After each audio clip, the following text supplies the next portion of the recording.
Stepstone presenting RERA and DTCP approved on-road beach resort plots. Just 2 minutes drive from Kovalam. Premium beach resort plots 22 lakhs onwards. For free site visit, call 8682089820. Anbumani Ramadoss இளைஞர் தலைவர்களாக இருப்பதனால் கண்டிப்பாக இந்த சுற்றுப்பயணம் வெற்றி பெறும். ஐயா டாக்டர் எஸ் ராமதாஸ் 86 வயசு தாத்தா அவருடைய கனவு பலிக்காது. புதுசாக இருந்திருக்கக்கூடிய தேர்தல் எலெக்ஷன் கமிஷனர் தருவதற்கு மறுக்க மாட்டார் என்று தான் நான் நினைக்கிறேன். ஞானேஷ்குமார் என்று சொல்லக்கூடிய சிஇசி. அப்ப மாம்பழம் சின்னம் வந்து அன்புமணி அவர்களுக்கு தான் கிடைக்கும் அப்படின்னு உறுதியா சொல்றீங்க.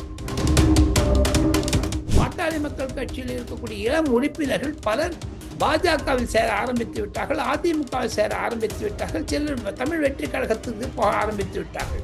இன்று கூட காலையில் சொன்னார்கள் அதனுடைய முடிவு அனிலம். இப்போ ராகுல் காந்தி அவ்வளோ கத்துறாரு அதானி அம்பானின்னுட்டு. இப்போ ரேட் விட்டது ஏன் வரும்? அவர் ராகுல் காந்தி ஃப்ரெண்டு தான், ஏன் வாய மூடின்னு இருக்காரு? முகேஷ் அம்பானியை பழிவாண்டும் என்று நினைத்து தான் செய்தார் ப. சிதம்பரம்.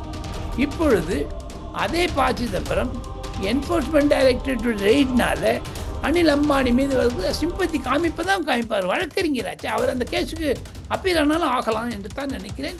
இது வழக்கமாக நடக்கக்கூடிய கேஸ் தான் பலர் கருதுகிறார்கள். விசிக தலைவர் திருமாவளவன் அவர்கள் இன்றைக்கு செய்தியாளர் சந்திப்பில் ஒரு விஷயத்தை குறிப்பிட்டு சொல்லியிருக்காரு. பாஜக தான் எங்களுடைய கொள்கை எதிரியை தவிர அதிமுக எங்களுக்கு எதிரி கிடையாது, அவங்க எங்க கொள்கை எதிரி கிடையாது அப்படிங்கிறது குறிப்பிட்டிருக்காரு. இந்த ஸ்டேட்மெண்ட்டை எப்படி புரிஞ்சுக்கணும்னு நினைக்கிறேன்? திராவிட முன்னேற்ற கழகத்திற்கு எதிரி வேண்டும் என்றால் அது திருமாவளவன் ஒருத்தர் போதுங்க. ஒரு விதத்தை பார்த்தீங்கன்னா திருமாவளவனுடைய கபட நாடகம் இந்த வாட்டி வெளிச்சத்துக்கு வந்துடுங்க. உதயநிதி ஸ்டாலினுக்கு ஏற்கனவே பொசிஷனில் கொண்டு வச்சுட்டாரு. இனிமேல் அலோகேஷன் ஆஃப் டிபார்ட்மெண்ட் கொடுக்க வேண்டியது தான் பாக்கி. ஆக அவரை 2021-26 பொதுத் தேர்தலில் முதலமைச்சராக முன்னிறுத்தினாலும் ஆச்சரியப்படுவதற்கில்லை. இதெல்லாம் வச்சு பார்த்தீங்கன்னா திமுகவுக்குள்ள ஒரு ப்ரொஜெக்ஷன்ஸ் பண்ண ஆரம்பிச்சிட்டாங்க உதயநிதியை. இது திமுக இருப்பதற்கு நிறைய பேர் பிடிக்கல. கூட்டி கழித்து பார்த்தீங்கன்னா எடப்பாடி பழனிசாமியினுடைய சுற்றுப்பயணம் அமோக வெற்றி பெற்றுவிட்டது.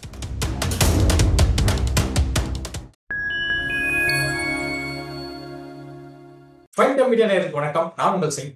நம்ம சிறப்பு நிகழ்ச்சியில் நம்மோடு இணைந்திருக்கிறார் மதிப்பிற்குரிய மூத்த பத்திரிகையாளர் திரு டெல்லி ராஜகோபாலன் அவர்கள். வணக்கம் சார். நமஸ்காரம். நமஸ்காரம் குகன். பாட்டாளி மக்கள் கட்சி தலைவர் அன்புமணி அவர்கள் வந்து தமிழக மக்கள் உரிமை மீட்பு பயணத்தை வந்து தொடங்குகிறார்.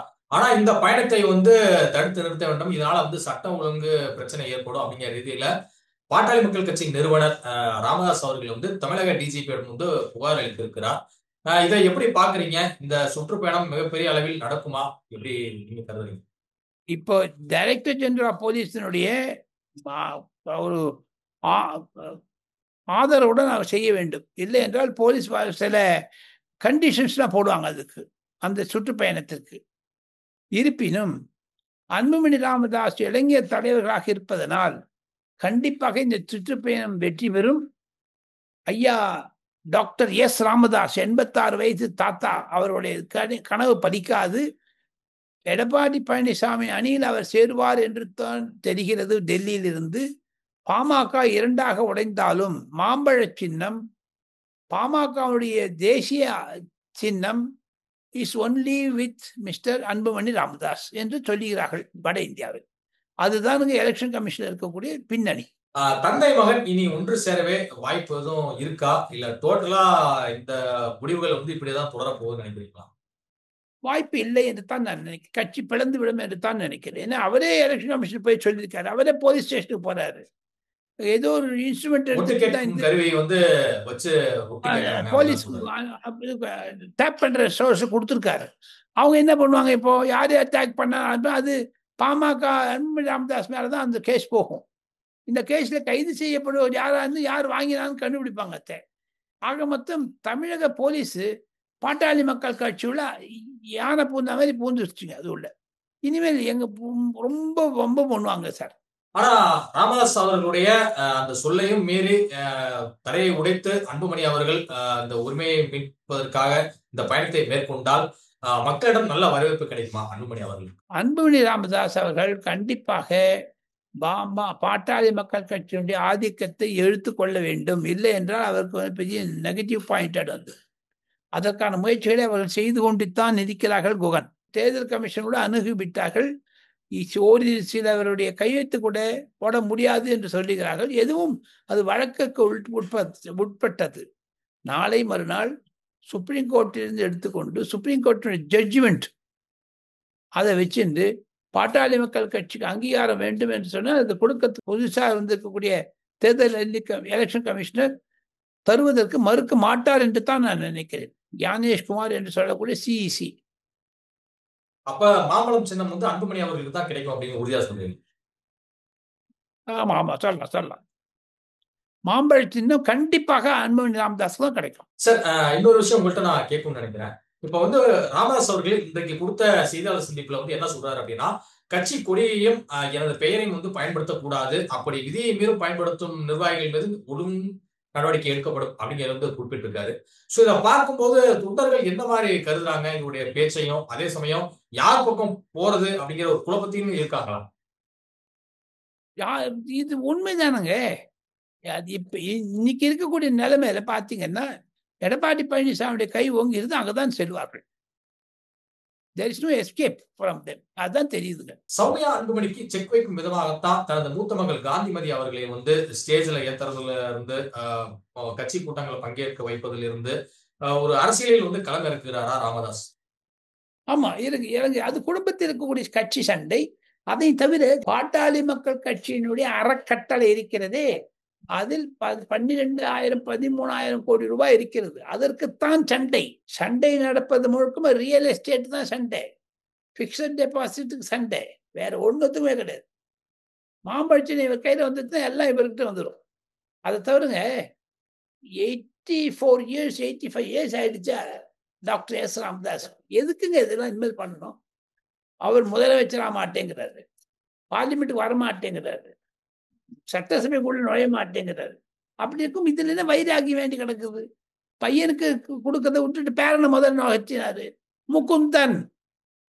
அப்புறம் பாருங்க தன்னுடைய டாக்டர் நினைச்சாரு பொதுமக்களுடைய சிம்பத்தி வாங்கணும்ட்டு நீச்சல் அடிச்சாரு குளத்துல போய். இது என்ன, இதோட ஒரு தவறான கருத்துக்களை அவர் ஒளிபரப்பக்கூடாது, தவறான செய்தது. காரணம் இவர் நீச்சல் அடிச்சதுனால என்ன ஆச்சு? பாமக காரணக்கெல்லாம் கட்சி ஆட்சியில் வந்துருச்சா?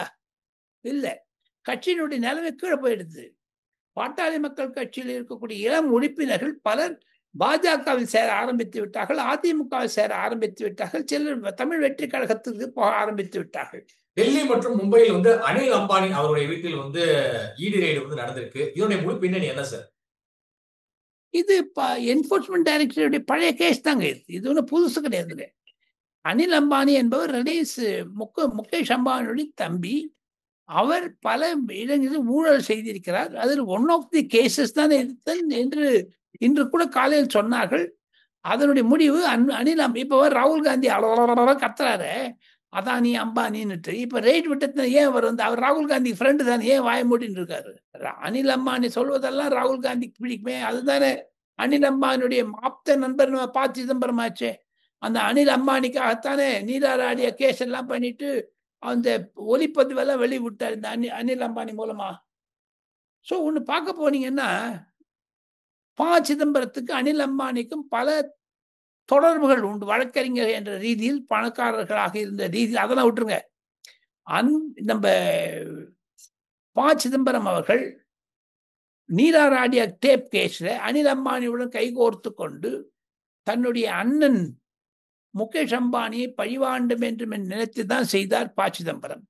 இப்பொழுது அதே ப. சிதம்பரம் என்போர்ஸ்மெண்ட் டைரக்டரேட் ரெய்ட்னால அனில் அம்பானி மீது சிம்பத்தி காமிப்பதான் காமிப்பார். வழக்கறிஞராச்சு அவர், அந்த கேஸுக்கு அப்பீல் ஆனாலும் ஆகலாம் என்று தான் நினைக்கிறேன். இது வழக்கமாக நடக்கக்கூடிய கேஸ் தான் பலர் கருதுகிறார்கள். அதிமுக தனிப்பெரும்பான்மையுடன் வந்தாலும் கூட, ஆனா தமிழ்நாட்டில் 2026 கூட்டணி ஆட்சி தான், என்டிஏ கூட்டணி தான் ஆட்சி அமைக்கும் அப்படிங்கிறது குறிப்பிட்டிருக்கிறாரு அமமுக பொதுச் செயலாளர் டிடி தினகரன் அவர்கள். உங்களுடைய கருத்து என்ன சார்? அவர் அமித்ஷாவுடைய கருத்தை பிரதிபலிக்கிறார். நம்ம எடப்பாடி பழனிசாமிக்கு எதிராக பிரச்சனிக்கிறார். அதிமுகவினுடைய ஆட்சி கண்டிப்பாக 2026 தமிழகத்தில் வர இருக்கிறது, திமுக ஆட்சி வீழப்போகிறது என்றெல்லாம் சொன்னாலும் கூட, எப்படி 2014 நரேந்திர மோடி அவர்கள் பரிபூர்ண மெஜாரிட்டி இருந்தாலும் ஒவ்வொரு சீட்ல இருந்து கேட்டார். சிவசேனாவை எடுத்துட்டாரு, மெஜாரிட்டி வந்தா கூட. அதே மாதிரி ராம்தாஸ் அட்டாலே என்று சேர்ந்து கொண்டார். 2019 சேர்த்துட்டார், 2024 சேர்த்திருக்காரு. இப்போ ஒன்னே சேர்க்கல. காரணம் சில கட்சிகள் இருக்கக்கூடிய முக்கியத்துவம். காரணம் அகில இந்தியாவில் இந்திய அலையன்ஸ் இருக்கிறதுக்கு ஒருங்கிணைப்பது காங்கிரஸ் ஒண்டி தான் பண்றதுங்க. ஆனா காங்கிரஸ் நார்த் இந்தியாவில் இல்லவே இல்லை. 16 மாநிலங்களில் காங்கிரஸினுடைய ஆதிக்கம் இல்லவே இல்லை, செத்து போச்சு. 16 ஸ்டேட்ஸ்ல.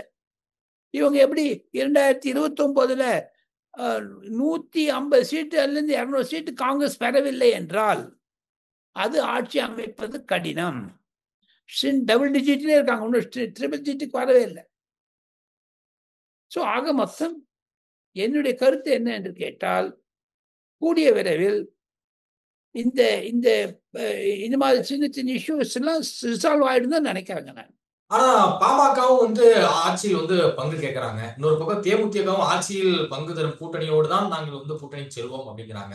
இன்னும் பல சின்ன கட்சிகளும் வந்து கூட்டணி ஆட்சி வந்து வேணும், அதான் எடப்பாடி பழனிசாமிக்கு நரேந்திர மோடிக்கு இருந்த பரந்த மனப்பான்மை இருந்து பெருங்கட்சி ஆட்சிக்கு வந்தாலும் கூட மரியாதை நிமித்தமாக தன்னுடைய ஆட்களை கொடுத்து கொண்டு பாஜக, பாட்டாளி மக்கள் கட்சி, ஜி.கே. வாசனுடைய தமிழ் மாநில காங்கிரஸ் சேர்ந்து வரணும்னு அவர் நரேந்திர மோடி எண்ணம். அது 27ஆம் தேதி தனிப்பட்ட முறையில் பார்க்கும்போது சொல்லுவார். அதையும் அமித்ஷா சொல்லி கொண்டு வருகிறார். எடப்பாடி பழனிசாமி வாக்களிப்பு நடக்கிற மட்டும் அவர் நம்ம சொல்லுவார். கடைசியில் he will also agree for coalition government. AIADMK BJP கூட்டணியில் ஓபிஎஸ் இருக்கிறாரா இல்ல தனி கட்சி தொடங்கும் முடிவில் ஏதோ இருக்கிறாரா? தனி கட்சி முடிவு எடுத்த பிறகு எப்படி மதிமுக வந்து தனி கட்சியாக ஆரம்பித்து திமுக கூட்டணியில் வந்ததோ அதே மாதிரி தனி கட்சி ஆரம்பிப்பார். ஆனால் அதிமுகவுடைய எடப்பாடி பழனிசாமி தலைமையில் இருக்கக்கூடிய என்டிஏ நேஷனல் டெமோக்ரஸில் கண்டிப்பாக சேருவார் என்று தான் சொல்கிறார்கள். இந்த 27ஆம் தேதி தள்ளி போட்டதே பிரைம் மினிஸ்டர் விசிட்ட அன்புமணி ராமதாஸும் டாக்டர் எஸ் ராமதாஸும் ஒன்னா வருவாங்கன்னு நினைச்சாங்க. பாஜக நடக்க முடியல, வராத போயிடுச்சு. ஸோ அதுதான் ஒரு பெரிய இடி பாஜகவை பொறுத்த மட்டும். ஆனா ஒருவேளை பிரதமர் அவர்கள் தமிழ்நாட்டுக்கு வந்த பிறகு இவர்கள் இருவருக்குமே அலைபேசியில் அழைத்து உங்களை மீட் பண்ணணும்னு சொன்னா இருவருமே வந்து தந்தை மகனும் வந்து போவாங்களா பிரதமர் மோடியை சந்திக்க? போய்த்தாங்க, வேற வழி கிடையாது. அவங்க பெரியவங்க கூப்பிட்டா நிச்சயம் போவாங்க சார், போகாத இருக்க மாட்டாங்க. இப்போ பாட்டாளி மக்கள் கட்சியினுடைய ஒரு தலைவரை ஆளுநராக போடக்கூட முடியும்னு 6 ஆளுநர்களை போட்டவர்கள், இன்னும் 6 கவர்னர்ஸ் வேக்கன்சி இருக்குதுங்க. அந்த 6 கவர்னர்ஸ் வேக்கன்சியில் கண்டிப்பாக யாராவது அகாமடேட் பண்ண முடியும்.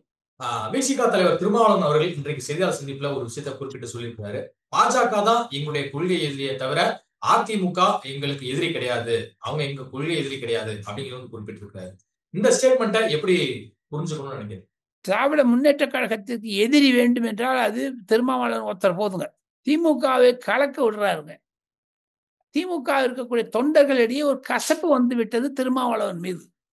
நாடாளுமன்ற மைய மண்டபத்தில் கூட ககன் திருமாவளவன் வந்தா திமுக எம்பிக்கெல்லாம் இப்படி போயிடுறாங்க, லெப்ட்ல ரைட்ல போயிடுறாங்க, நேரம் பார்க்கறது கிடையாது அவரை. they don't meet him eye to eye. DMK MPs டெல்லியில பாராளுமன்றத்தில், தமிழகத்திலும் அவர் கூட்டு குழப்பறாரு. எப்படி மாயாவதி வந்து 2024 பொது தேர்தலிலும் 2019 பொது தேர்தலிலும் உத்தரப்பிரதேசத்தில் தலித் பாலிட்டிக்ஸை வச்சு அந்த பகுஜன் சமாஜ்வாதி பார்ட்டி என்பது சீராக நிராகரிக்கப்பட்டதோ அது மாதிரியான நிலை 2021 சட்டசபையில் கண்டிப்பாக விடுதலை சிறுத்தை கட்சியினுடைய எம்எல்ஏக்களுடைய எண்ணிக்கை கண்டிப்பாக குறையத்தான் இருக்கிறது. காரணம் திருமாவளவன் 8000 ஓட்டுல ஜெயிச்சாங்க. ஞாபகத்தா ஒன்லி 8000 votes சொல்லிக்கிறாங்களே தவிர வெறும் மார்ஜினா தான் வின் பண்ணியிருக்காங்க. இல்ல இந்த முறை எம்பி எலெக்ஷன்ல 1 லட்சம் ஓட்டு வித்தியாசத்துல ஜெயிச்சாரே சார். இருக்கட்டுமே, அதனால என்ன இருக்குது? போன வாட்டி தோத்து போனார், 8000 ஓட்டுல டிஃபீட் ஆகணும்னு பார்த்தாரு.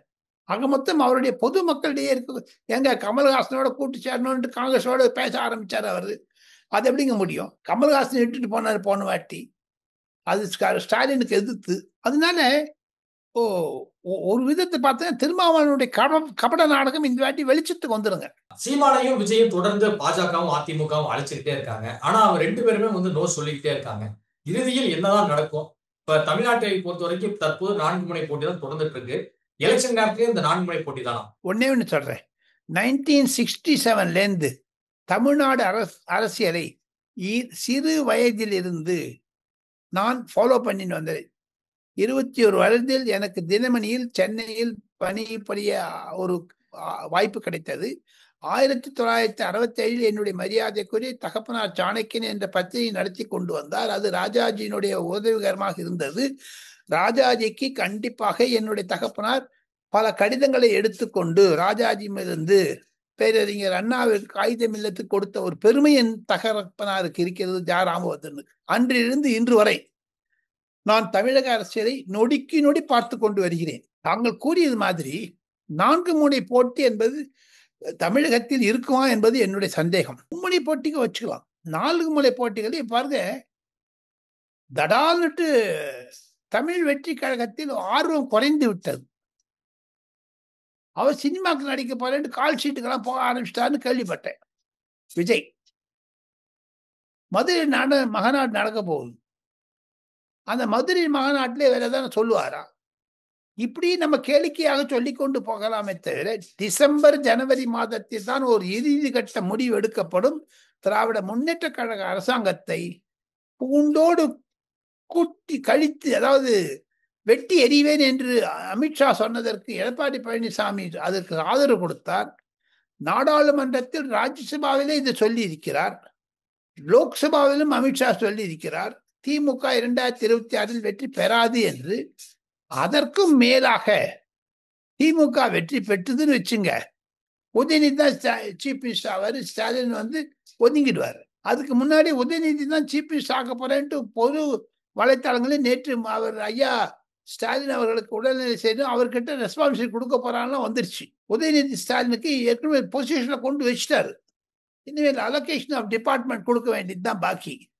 ஆக அவரை 2026 பொதுத் தேர்தலில் முதலமைச்சராக முன்னிறுத்தினாலும் ஆச்சரியப்படுவதற்கில்லை. இதெல்லாம் வச்சு பார்த்தீங்கன்னா திமுகவுக்குள்ள ஒரு ப்ரொஜெக்ஷன்ஸ் பண்ண ஆரம்பிச்சுட்டாங்க உதயநிதியை. இது திமுக இருப்பதற்கு நிறைய பேர் பிடிக்கல. கூட்டி கழிச்சு பார்த்தீங்கன்னா எடப்பாடி பழனிசாமியினுடைய சுற்றுப்பயணம் அமோக வெற்றி பெற்றுவிட்டது. பொதுமக்களிடையே இருக்கக்கூடிய எதிர் மனப்பான்மையை அது பிரதிபலிக்கிறது என்பதுதான் என்னுடைய கருத்து. ஆக மொத்தம் 2026 திமுக வீட்டுக்கு அனுப்பப்படும். கண்டிப்பாக எடப்பாடி பழனிசாமியுடைய முதலமைச்சர் என்ற ஜோதியில் தேர்ந்தெடுக்கப்படுவார் என்பதுதான் வட இந்தியாவிலும் சரி தமிழக மக்களிடம் இருக்கக்கூடிய நம்பிக்கை. அதுதான் இருக்கக்கூடிய செய்தி. இதுவரை உங்கள் பல்வேறு கருத்துக்களை எங்களோட மிக்க நன்றி.